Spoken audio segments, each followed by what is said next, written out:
I am Ava, and this is the tale of the challenges I faced in my relationship with my mother-in-law, Sophia. Despite living away from Sophia and my husband William's father, Benjamin, for years, distance couldn't shield us from Sophia's determination to disrupt my life. Sophia, with her somewhat old-fashioned beliefs, harbored a dislike for me that spanned years. When William secured a job near his parents, we found ourselves back in Sophia's sphere of influence. Dealing with Sophia wouldn't have been an issue for me, as I had learned to navigate toxic and controlling individuals through my own problematic relationship with my parents. Benjamin, my father-in-law, had always been supportive, making things easier for me.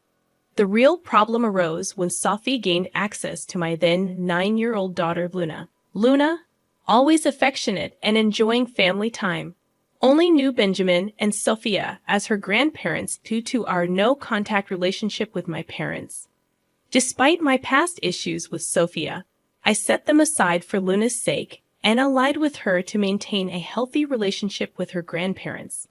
William, valuing family deeply, made it impossible for me to cut off Sophia sooner.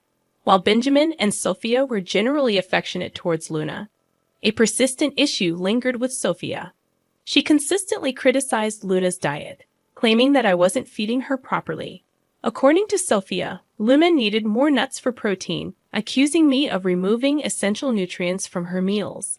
Repeatedly explaining Luna's nut allergy, even the smell triggering severe reactions, didn't sway Sophia. She insisted I was wrong, asserting that Luna needed exposure to overcome her allergies and accused me of being a bad mother. I half expected this from you, Sophia.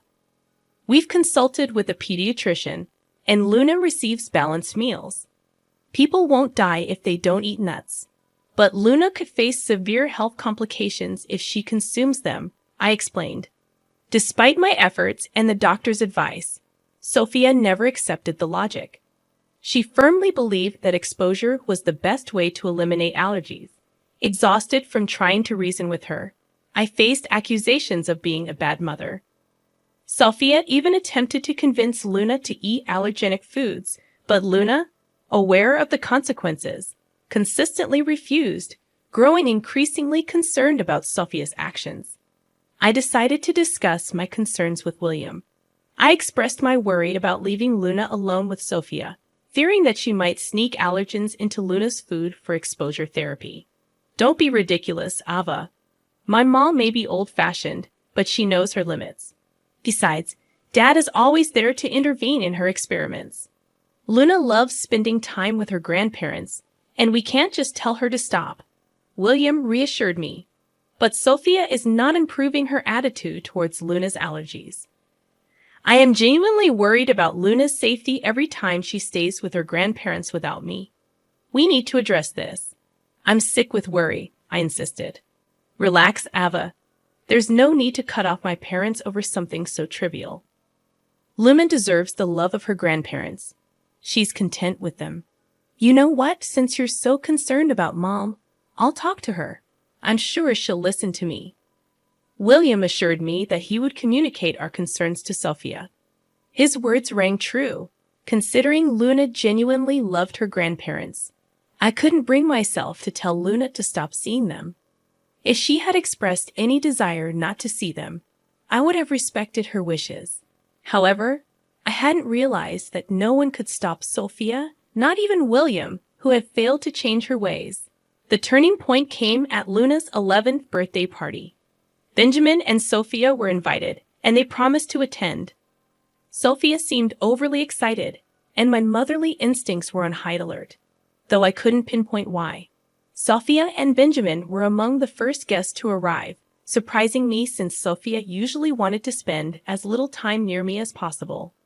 She handed Luna a large square box wrapped in birthday-themed paper, saying, "Happy birthday, dear Luna. Here's your gift. Grandma has got you the best gift ever." Luna expressed her gratitude, and Sophie added, "The gift is so big. What's in it, Grandpa?" "I don't know, Luna. Your grandma picked the gift, and she won't even tell me what she got you. We'll both find out when you open it. Open Grandma's gift and see what she got you. I'm sure you'll love it, my dear." I'll be your absolute favorite grandma. I can't wait to see what you gave me. I'm so excited. We can open all the gifts after cutting the cake. Luna, let all your friends come, and once we are done with the cake, you can go on to open the gifts. No. You need to let Luna open my gift before she cuts the cake. That's the entire reason why I came extra early, to give her my gift, Sophia insisted. While I grew suspicious of Sophia's behavior, Luna appeared visibly happy to receive a nice gift from her grandma. The large, heavy-looking present fueled Luna's excitement, and she eagerly anticipated opening it, allowing her to start opening her gifts when all her friends arrived. I yielded to Luna's insistence on opening Sophia's gift before the birthday cake, as Sophia had told her it needed to be done the correct way. I didn't want to make her sad on her birthday, so I allowed it. Little did I know what disaster would follow. On her birthday, Luna and her parents were betrayed by the one person they were supposed to trust. Sophia not only ruined Luna's birthday, but also turned everyone against her. As Luna opened her gift, she discovered a large cake inside with her name on it. Her joy lasted only a minute until she became unconscious. William and I rushed to our daughter, confused and terrified, noticing the swelling of her throat. In disbelief, I saw William rush to get an epinephrine while someone else called the police. Knowing who was responsible, I confronted Sophia, demanding, "What the hell did you give Luna? What's in that cake?" Sophia feigned innocence, saying, Nothing, Ava. It's just a normal cake. I don't understand what transpired. There must be some action on your part that led to Luna fainting. It appears evident that you have neglected to provide her with proper nutrition. Despite my prior warnings about potential consequences, you seem to have ignored them. Please refrain from attempting to shift the blame onto me. Just moments ago, Luna was happy and in good spirits, and now she appears to be experiencing an allergic reaction. I implore you to disclose what you have done to cause this distress to Luna Sophia. I sincerely hope you did not tamper with the cake. I regret not keeping a closer watch on you when you promised to procure the best gift for Luna. Inform Ava of your actions and take responsibility. Look at Luna. She is turning blue. Ignoring Sophia's presence, I focused on Luna and rushed over with the epinephrine that I typically use for my child. Although the swelling subsided somewhat, Luna remained unconscious. It became evident that a hospital visit was the only viable option to ensure her complete recovery.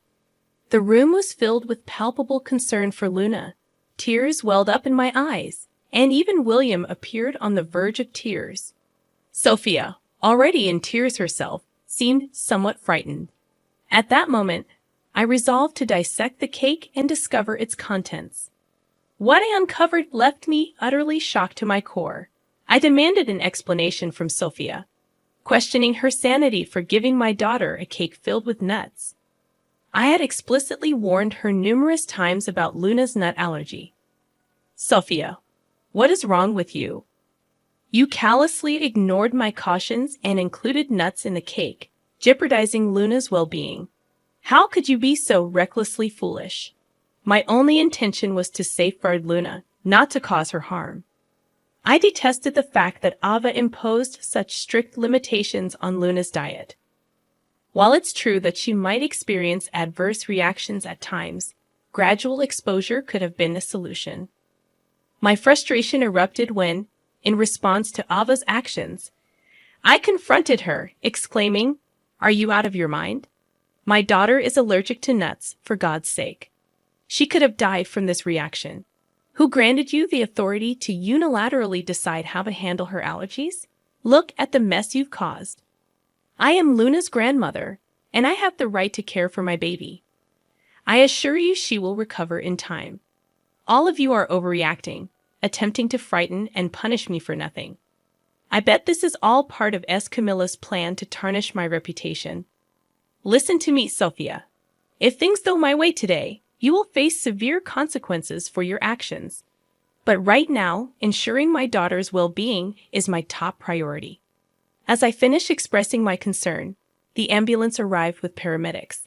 They attended to Luna and transported her to the hospital, with us accompanying her. The doctors at the hospital informed us that Luna would need time to regain consciousness and would have to stay at the hospital for a day or two.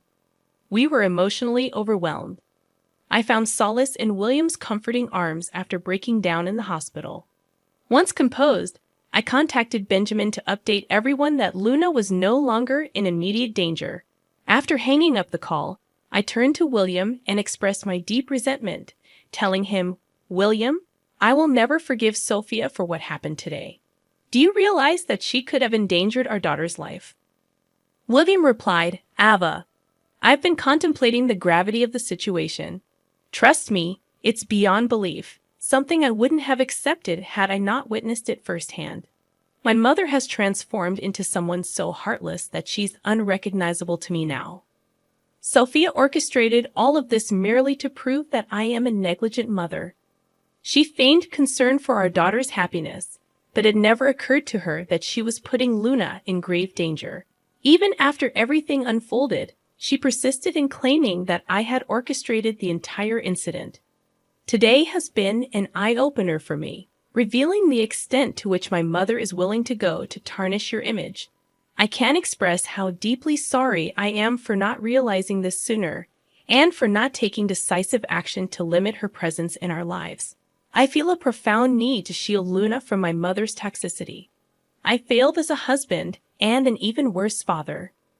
The gravity of the situation started to dawn on William, while Benjamin, who had always been a reliable grandfather, was undoubtedly affected by Sophia's egregious actions. This time, they were determined not to let her escape the consequences easily.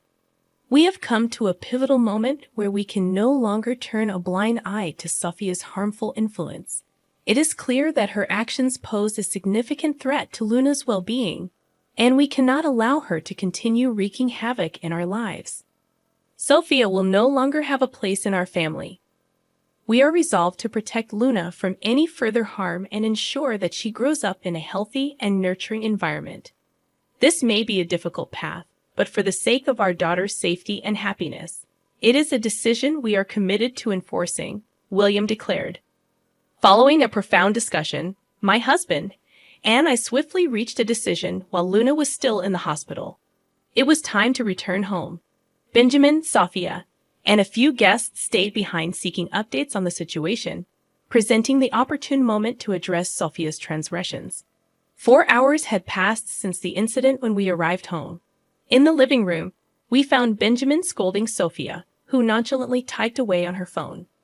Beside them lay the untouched birthday cake that Luna never had the chance to cut.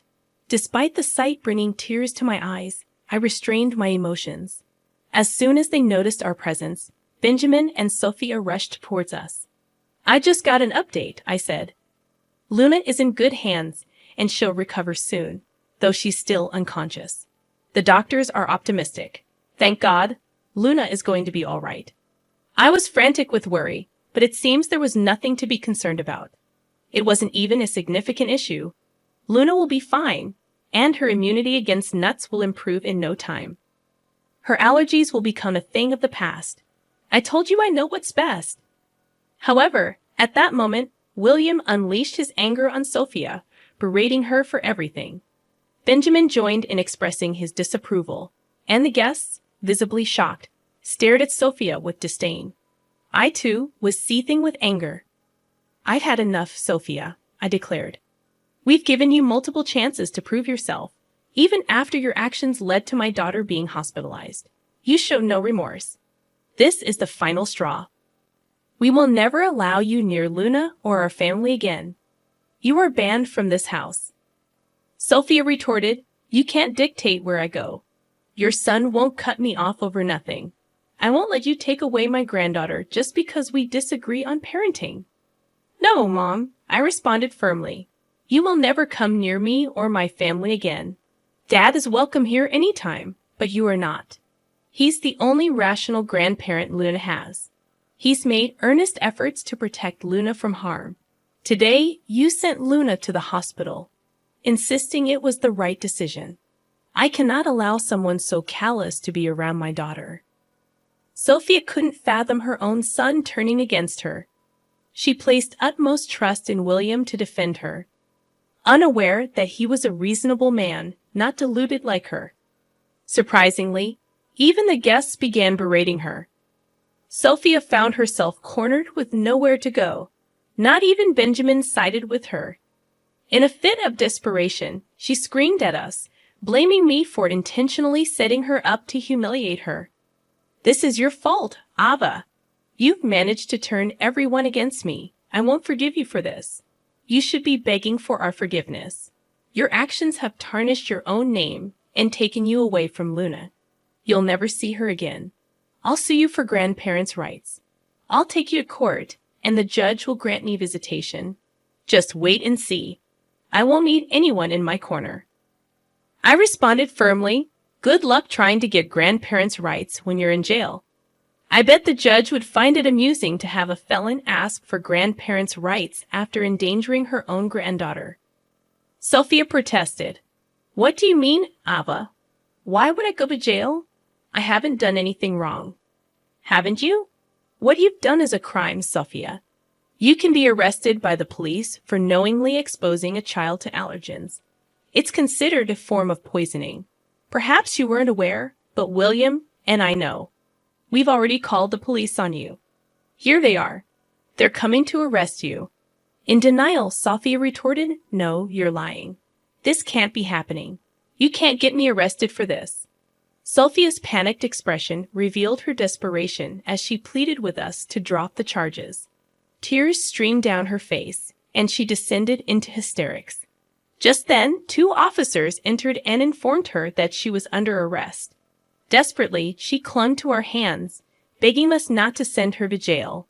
William, unmoved, instructed the cops to take her away, while I gave Sophia a cold stare, signaling that her deceitful game had come to an end.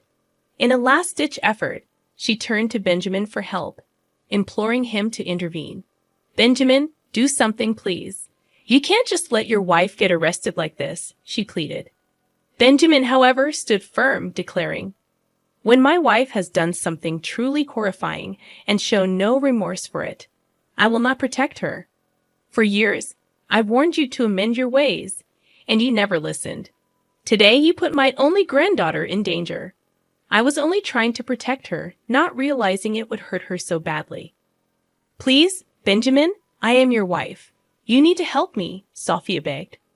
William, reinforcing his decision, stated, "Sophia, I've already kicked you out of my life. It's the right thing to do. In fact, that's what I intend to do as well. Tomorrow, I will talk to a divorce lawyer. I want to be done with this as soon as possible. There's no way I'm staying with a psycho like you. This time, I will protect my granddaughter and my kids from your presence," I declared. In a state of shock, Sophia pleaded desperately, "No, no, no, Benjamin, you can't do this to me. I'm your wife." Ignoring her pleas, Benjamin instructed the cops to take her away.